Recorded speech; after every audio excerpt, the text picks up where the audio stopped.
Look, you won't like me for reminding you of this, but you were in that last England side that lost to Scotland back in 1999. Sorry for bringing that up, but I think we won the tie, didn't we? You won the tie, you did. Okay. Yeah, you won 2-1 on aggregate, didn't you? So thank you for pointing that out. But it shows how rarely you guys play, and it shows how long ago it is since Scotland have beaten England. Since then, is this as good a Scotland side now as you've seen since then? I'd have to think about all of them, but this is a very good Scotland team. There's no question about that. I think Steve's done a brilliant job. I really like Steve. He's a very understated guy, but he's a real competitor and he's an excellent coach. So he's done a brilliant job with the team. They have some very good players and they're on a really good run. So full of confidence. It's a great game tomorrow night. It's a friendly. But can this fixture ever be considered a friendly? Well, I don't think any international football match is. In the end, you're trying to test yourself. You're representing your country. You're trying to prove yourself. You're trying to learn as a team. So they're all fixtures at the highest level. And it's an old-fashioned term, really, isn't it? Kieran, over to you. From a player's perspective, as I say, you don't get to play Scotland very often, but do you have to treat this game in exactly the same way as if it was a tournament game, for example? No, of course you do. I think every single international game is always a competitive game, friendly or not. We know the history of England, Scotland, and a game that we're really excited about, and obviously you have to take every game serious, so tomorrow's going to be a good game and one that we're looking forward to. You'll probably be aware that Scotland can qualify for the Euros tomorrow night, not because of what's happening here, but because of Georgia against Norway. They'll be the first nation to qualify, potentially, and they had a group with Spain and Norway in it, so no doubt in the quality. Does that provide you an extra bit of motivation from an England player's perspective to try and be the party poopers? For me personally, my motivation, I know my teammates, is every time we represent our country is to win. We play Scotland, it's going to be a good game, one that we're excited about, but we can't control what's happening if they qualify or not. But we just need to work hard, and tomorrow, we need to get the win. And Gareth, last one from me. Look, we talked to you a lot about the issue of dual nationality, and you've always said it's a very sensitive one, and you don't like to put any pressure on any player to make that important choice. But you'll be aware there's discussions about the international futures of both Harvey Barnes and Eliot Anderson right now. It's possible, I guess, that they could swap international allegiances. So what are your thoughts on those two and their situations? Well, both very good players. In terms of Harvey, he's obviously a player who has played for us. We've got a lot of competition in that area of the pitch, so he's a player we're always monitoring, and he's a player we like a lot. With Eliot, again, I think he's a player that has progressed really well. We've previously spoken with him, but of course he was named in the squad here, so assumed that was that. But I thought he had an excellent pre-season with Newcastle as well.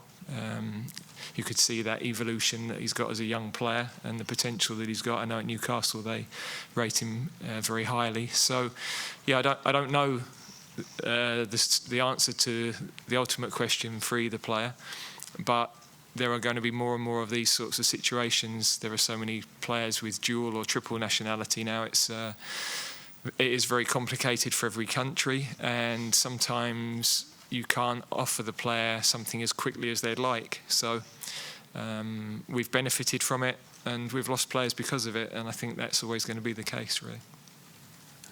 Hi, Gareth. With the occasion tomorrow, is the main decision to play the experienced players who will be used to the occasion, be able to deal with it, or put the young players in to get a gauge of where they're at? Yeah, we've got to find the right balance of physical freshness.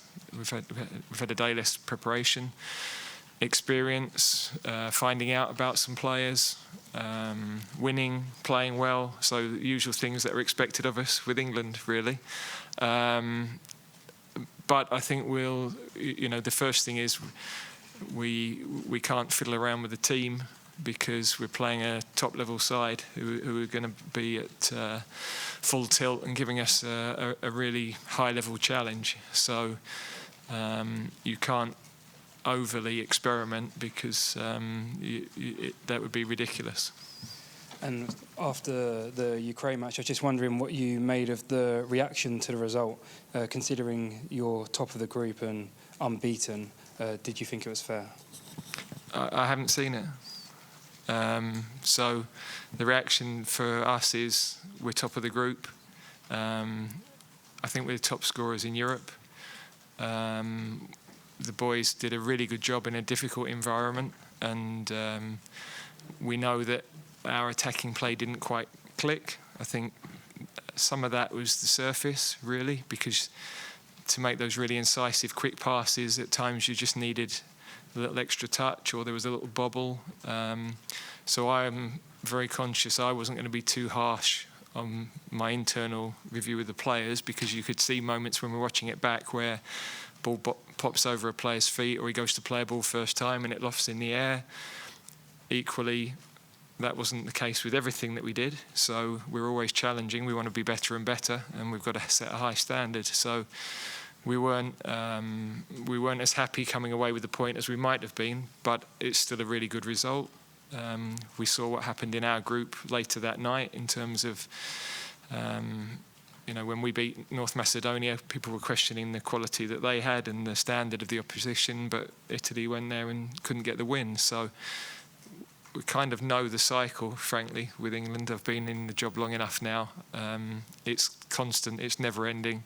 But we have to really focus internally on what's important for us, review to our own standards, review and make sure that we know what we're working towards and what we're comparing ourselves against, really. Hey Gareth, just going back to Scotland, previously you were praising the job that Steve Clarke's done here. Obviously he was in charge when you met at the Euros down in Wembley. How do you think the Scottish team's improved since then, if you think it has improved at all? Where would you say so? Well, I thought they were excellent that night. I think, like all teams, as you work for longer, you get more experiences together. You go through big nights together, successes, disappointments. So they'll have grown through that. The individual players have got more experience of big matches, and they've got the confidence from some big results, particularly recent games. So, and especially strong here at Hampden. So I really like the formation of the team, the tactics, the individual players. I think it's a very good job that Steve and John have done.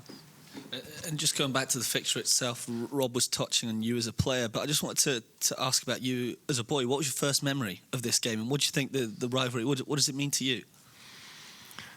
Well, my first memory is some of your mates nicking the goalposts at Wembley. So I'm back to 77. When I was growing up, there was only the FA Cup final and the home internationals that were live on television, so it was the only game we saw, really. I actually was, this is horrendous what I'm going to say here ahead of tomorrow, but I was supporting Scotland in 1978 because obviously we hadn't qualified. So I kind of followed that through the trauma of Peru and the Netherlands. And then we were back in 82, and all of a sudden, for me then onwards, it was all about England. But great fixtures. I've met so many of the former players over the years. Worked with some of them, played with some of them. So it's a fabulous game. It's a great. I know there's a rivalry, and I know people will be wary of it crossing a boundary, but it's a brilliant sporting rivalry, and it's a great game to be involved in. Steve Clarke earlier today described this as a competitive friendly where bragging rights are at stake. Is that how you see tomorrow night's match? No, we see it as a really good test of us as a team. We learn a lot about the group, the individuals within it. You're playing a very high-level opponent in a really intimidating atmosphere, and they're the sorts of nights that have been an important part of our progress over 6-7 years. Some of the guys have experienced that, some won't, and so it's going to be great to find out a bit more about them, but also a challenge we've got to head towards. We've got to walk into these challenges and relish them, because we've got huge ambition as a team, but we've got a lot of work to do. And what we have got is a great spirit. So we have to always remind ourselves we're all about the team, and we've got to show that tomorrow night. And you mentioned relishing this atmosphere tomorrow night. How important will managing emotions be for your players tomorrow?